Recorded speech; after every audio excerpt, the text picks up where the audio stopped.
Estamos de volta, continuando o programa Sul de Minas em Foco. Agora é hora da gente falar sobre dieta, sobre nutrição, com a nutricionista a doutora Carol Brasil. Ela que já está aqui com carteirinha aqui carimbada, cada 15 dias ela está aqui prestigiando a gente, trazendo muita informação. E é um quadro, graças a Deus, de sucesso, né? Quero lembrar vocês que essas perguntas que vocês encaminharam para a gente ao longo dos demais programas, elas vão ser respondidas. Fiquem tranquilos, tranquilas, que nos próximos programas você vai acompanhando o Sul de Minas em Foco, vai acompanhando o nosso canal no YouTube, vai acompanhando na Rede América, que vai ser respondido e vocês vão ficar por dentro do que você precisa saber. Não importa, às vezes é uma pergunta que a gente até já respondeu aqui, mas é bom estar sempre lembrando. Então, se você tem a dúvida e você quer ver o teu nomezinho sendo falado aqui, a gente tem o maior prazer de falar direcionado a vocês e, é claro, agradecendo a audiência de todos vocês. Mas, Carol, nós estamos aí no mês de férias, verão, e muita gente quer manter o corpo em dia, preparando aí para o carnaval, preparando aí para esse período de verão que vai até o mês de março. Hoje a gente vai falar para atleta, né? Eu, por exemplo, agora, nesse período chuvoso aí, eu não estou andando de bicicleta, mas tem gente que faz atletismo, anda de bike, pratica futebol, enfim, vários outros tipos de esporte, natação. Precisa ter uma dieta apropriada para isso? Nosso tema hoje é dieta para quem pratica esportes. Carol Brasil, mais uma vez, obrigado pela sua presença. Imagina, Lucas, eu que agradeço. Oi, pessoal, tudo bem? Espero que vocês estejam todos bem. E essa é uma pergunta que é constante em consultório, né? Comecei a praticar atividade física, o que eu faço com a minha alimentação, né? Então, o que as pessoas precisam entender? Quando eu falo de uma atividade física, né, quando não é atleta, que é aquela pessoa que vai à academia, que frequenta uma academia, faz uma corrida, uma bicicleta, né, por exemplo, a pessoa ela precisa, sim, fazer alguns ajustes na alimentação para que ela consiga suprir todas as necessidades e que ela não tenha nenhuma deficiência, né, nutricional e também que ela não se lesione. E isso é o mais importante, a nutrição, ela também tem essa linha de entrar como prevenção de lesão, tá? Porque quando eu tenho uma boa alimentação, eu reduzo esse risco, né, de ter alguma lesão por deficiência nutricional. Então, é importante, sim, que a pessoa entenda que ela precisa ter um equilíbrio, mas principalmente que ela tenha prescrições nutricionais que atendam à demanda da atividade física dela, Lucas.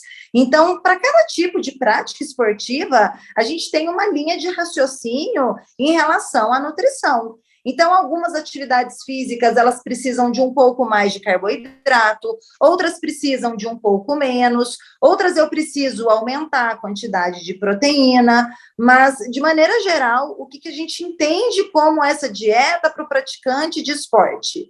É uma dieta que ela vai conseguir suprir todos os grupos nutricionais, proteína, carboidrato e gorduras, e também olhar os micronutrientes, né, que são as vitaminas e os minerais. Mas o que é mais importante? Entender que a dieta, ela sempre vai ser individualizada. Ou seja, o que é bom para quem pratica, por exemplo, uma bike, é totalmente diferente do que quem pratica, por exemplo, uma musculação. Então, sempre entender que existe a individualidade frente à prática da atividade física.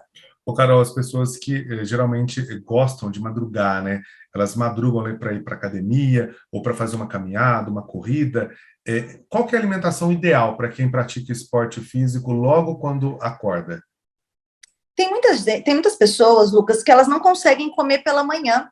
Isso é uma coisa muito comum. Tem gente que acorda e fala, olha, não consigo comer, eu travo, entala, não consigo comer. Posso ir fazer atividade física em jejum? Pode, não tem problema nenhum.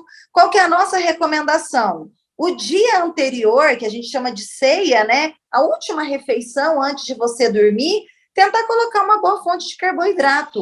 Por que isso? O carboidrato, ele, como eu já havia falado em algumas outras entrevistas nossas, o carboidrato, ele é uma fonte energética, ou seja, ele vai te dar substrato para que você consiga executar de uma maneira eficaz aquela prática física que você está tendo naquele exato momento.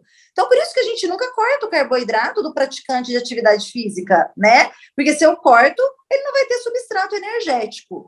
Então, o carboidrato é uma refeição super interessante. Então, por exemplo, Carol, não consigo comer de manhã, o que eu faço? um dia anterior, lá na sua última refeição, tenta colocar uma boa fonte, por exemplo, de carboidrato. Banana, aveia, pode ser uma aveia com iogurte, deixa ela ficar um tempinho e tenta comer, né, para ela ficar um pouquinho mais cozida, né? Então, algumas coisas, fonte de carboidrato. Carol, eu consigo comer, mas eu não consigo comer nada muito pesado, uma coisa mais leve. O que eu posso consumir? Uma colher de mel, um iogurte com mel, uma banana, que são alimentos que eles tendem a não pesar e eles também vão te ajudar como um bom substrato energético nesse momento.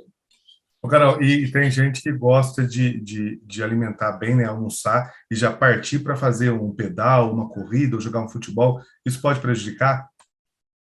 Na verdade, o maior prejuízo seria do ponto de vista mesmo digestório, né? A gente sabe que o corpo ele precisa de um tempinho para fazer esse processo digestório. Do ponto de vista fisiológico, a gente tem uma demanda, né? Que a gente vai mandar ali para aquele meu órgão ali, para o meu estômago, para o meu intestino, para que ele cumpra o papel dele, né? Então, do ponto de vista nutricional, você não teria nenhuma deficiência, mas do ponto de vista ali fisiológico, de ter um bom processo digestório, não seria indicado, né? Então, se você de repente almoçou, espera um pouquinho, dá ali um tempo de 1 hora, 40 minutos, para que você faça essa prática de atividade, para que você não tenha nenhum prejuízo em relação ao processo digestório. E muitas vezes, essa prática de atividade física, logo na sequência de uma alimentação maior, de grande volume, ele pode trazer sérias consequências para a saúde. Então, do meu ponto de vista, eu não indicaria, né? O almoçar, espera um pouquinho para fazer uma prática de atividade física que seja mais vigorosa, né? E aí sim você poderia fazer, mas essa pausa ela seria interessante, Lucas. Carol, qual seria o alimento ideal para quem vai, por exemplo, para uma academia? Para quem vai praticar uma atividade física na academia, qual seria a alimentação ideal, por exemplo, para quem vai fazer musculação, ou para quem vai fazer bicicleta na academia, ou aquela esteira, qual seria a alimentação ideal? Quando eu olho nessas duas práticas, por exemplo, o processo de musculação, né, que seria o aumento de peso com repetições, entre outras. Isso é um processo que ele está sugerindo ali um ganho de massa magra, ou seja, um processo de hipertrofia. E para os processos de hipertrofia, é sempre importante a pessoa pensar que tem que ter 2 macronutrientes importantes caminhando junto. O primeiro é o carboidrato. Processo de ganho de massa magra precisa ter carboidrato. Então, tem gente que me procura, eu não ganho massa, eu não consigo ficar, né, com um tono, aumentar a quantidade de massa magra. Por que isso acontece? Porque geralmente a pessoa cortou carboidrato. Então, a primeira coisa, tem que ter carboidrato. A gente tem umas contas em consultório que a gente gosta, eu gosto, né, particularmente de utilizar 2, 3 gramas de carboidrato para cada quilo de peso, mas, de novo, são contas individuais, eu dependo de todo um processo, inclusive bioquímico, né, de resultados de exame de sangue, para fazer isso, e junto à proteína. O que a gente usa de proteína na prática? 1,5, 1,6, 1,7 gramas de proteína para cada quilo de peso. Então, para quem está buscando uma hipertrofia, um aumento de massa muscular, o ideal é que se tenha essas 2 contas feitas na ponta do lápis, prescrita por um profissional nutricionista habilitado, que seja da sua confiança, para que você tenha esse resultado. Quando a gente pensa em bicicleta, em esteira, eu estou pensando mais num movimento de cardio, num movimento onde vai depender muito mais dessa questão do meu paciente, do cardio mesmo, né? Da frequência respiratória, frequência cardíaca, entre outras coisas. A proteína e o carboidrato também têm um papel ali fundamental, mas ali eu já faria uma recomendação, né, dependendo do que a pessoa está buscando, uma recomendação de ter ali, por exemplo, um carboidrato ali bem prescrito, uns 2 gramas, proteína junto, mas é que vai depender do que a pessoa busca.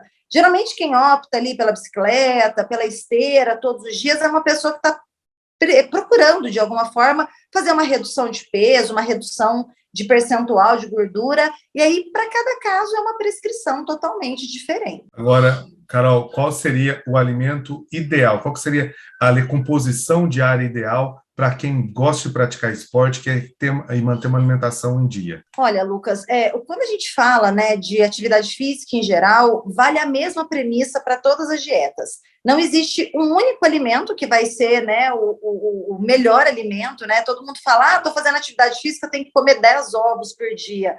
Não necessariamente. Quando eu comparo, por exemplo, 4 ovos, que vai ter ali mais ou menos de 20 a 30 gramas de proteína, e um scoop, por exemplo, de whey, que é um suplemento proteico, os dois, do ponto de vista proteico, são idênticos, né, em gramatura.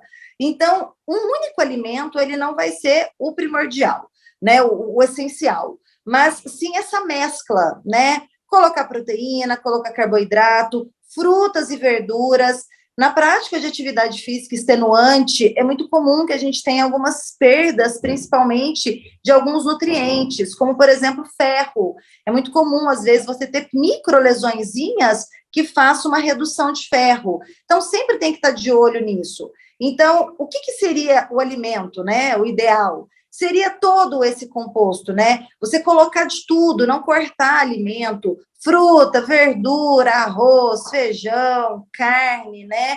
Muito legume, muita salada. Isso faria uma composição, né? Por isso que quando a gente faz prescrição nutricional, eu falo pela minha prática, eu sempre gosto muito de conversar com o paciente. O que você gosta? Tem muita gente que acha que prática de atividade física está linkada ao uso de suplemento. Não necessariamente. Nem todo mundo precisa usar suplemento, Lucas. O suplemento a gente só usa quando, por algum motivo, a pessoa não consegue atingir ou não consegue comer aquilo que o profissional prescreve. Então, o que seria interessante, né? Então, você que está aí buscando uma hipertrofia, quero ganhar mais massa. Primeiro, dieta, treino, obviamente, água e qualidade de sono. Então, são 4 ali pilares que você precisa entender. Carol, eu treino e não como direito. Vou fazer ali um bom processo de hipertrofia? Não. Carol, eu como e treino, mas eu não durmo bem. Vou ter ali um bom resultado? Também não. Carol, eu faço os 3, mas não tomo água. Você também vai ter prejuízo. Então, a gente precisa entender que são esses 4 pilares que vão conseguir com que a pessoa tenha esse resultado que ela está buscando. Bom, Carol, quero agradecer você mais uma vez aqui participando com as suas informações importantes sobre a nutrição. Hoje o tema foi nutrição esportiva, né? E você que é de casa, que acompanhou a entrevista, tem alguma dúvida, pode encaminhar um e-mail para a gente, pode entrar em contato através do nosso WhatsApp e mandar as suas dúvidas, suas sugestões também e suas perguntas aí sobre esses temas aí importantes que, com certeza, a gente vai estar nos próximos programas aqui esclarecendo essas dúvidas para você. E, Carol, para a gente estar encerrando, as suas considerações finais. Então, Lucas, eu acho que é muito importante, né, salientar que, às vezes, as pessoas, elas buscam, de forma incessante, um corpo idealizado por uma sociedade, pela mídia, pelo que a gente vê hoje, principalmente nas mídias sociais. Corpo perfeito não existe, o nosso corpo, ele foi feito para a gente, né? Eu tenho um corpo que me leva, que eu ando, que eu faço, que eu consigo me movimentar, eu acho que isso é o mais importante. Não existe corpo perfeito e a busca incessante por um processo de emagrecimento, ela pode ser extremamente exaustiva, mas pode levar a sérias consequências. Então, não tentem buscar um peso ideal, um corpo ideal, um corpo que tal pessoa tem, porque existe a individualidade. E eu acho que isso é o mais importante quando a gente fala de processo de emagrecimento. A pessoa aprender a se respeitar e entender que existe o individual, o meu corpo, o eu, né? Que eu acho que isso que é o mais importante, Lucas. Carol, mais uma vez, obrigado pela sua participação. Até os nossos próximos programas. Se Deus quiser. Tchau, gente. Um beijão. Tchau, pessoal. Obrigado pelo seu carinho, pela sua audiência. Nos encontramos também sempre às sextas-feiras, 10 da noite, aqui no nosso canal no YouTube e também na Rede América. Até lá.